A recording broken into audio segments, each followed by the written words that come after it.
بسم اللہ الرحمن الرحیم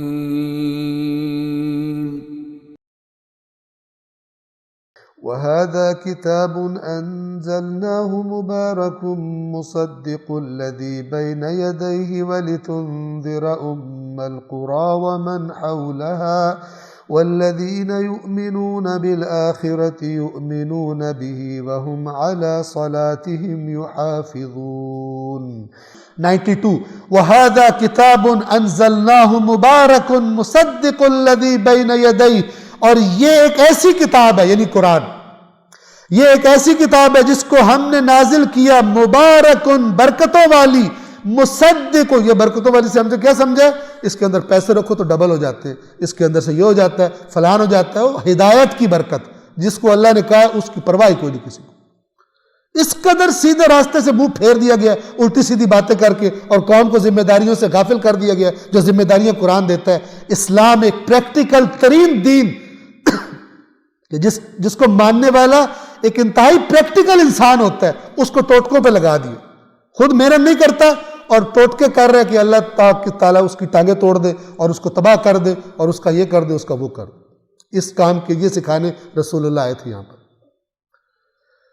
وَهَذَا كِتَابٌ أَنزَلْنَاهُ مُبَارَكٌ، برکتوں والی، مُصَدِّقُ الَّذِي بَيْنَ يَدَيْهِ، تصدیق کرنے والی ان کتابوں کی جو اس سے پہلے موجود تھی، وَلِتُنذِرَ أُمَّ الْقُرَى وَمَنْ حَوْلَهَا، اور تاکہ اے رسول آپ خبردار کریں، ام القرى مکہ کو کہتے ہیں، اس کی کئی وجوہات بیان کی گئی، وَمَنْ حَوْلَهَا، اور جو اس مکہ کے اطراف میں ان کو تاکہ آپ خبردار کریں۔ یہ جس مرحلے پر سورہ انعام نازل ہوئی ہے، مکہ اور اطراف کے علاقوں میں یہ دعوت ابھی تھی، لہذا اسی ایریے کی بات کی، ورنہ قرآن نے کہا وَمَا أَرْسَلْنَاكَ إِلَّا كَافَّةً لِلنَّاسِ، ہم نے آپ کو تمام بشریت کے لیے بھیجا ہے، ساری انسانیت کو اللہ وَمَا أَرْسَلْنَاكَ إِلَّا رَحْمَةً لِلْعَالَمِينَ، تمام عالمین کے لیے آپ کو رحمت بنا کے بھیجا ہے، تو عالمین صرف مکہ اور ما حولہا نہیں ہے۔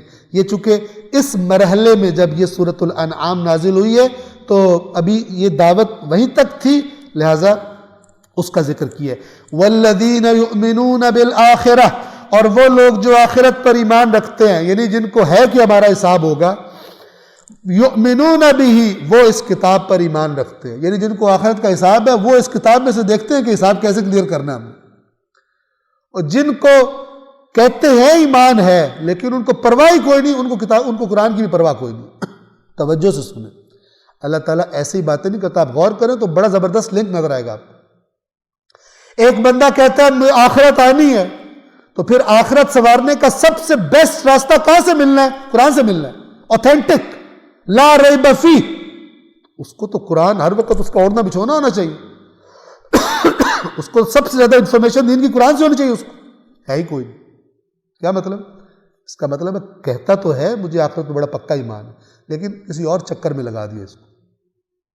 اللہ کہہ رہے ہیں، آپ دیکھیے اللہ کے الفاظ پہ غور کیجئے، والذین یؤمنون بالآخرہ یؤمنون بہ، جن کا آخرت پر ایمان ہے ان کا اس قرآن پر ایمان ہے،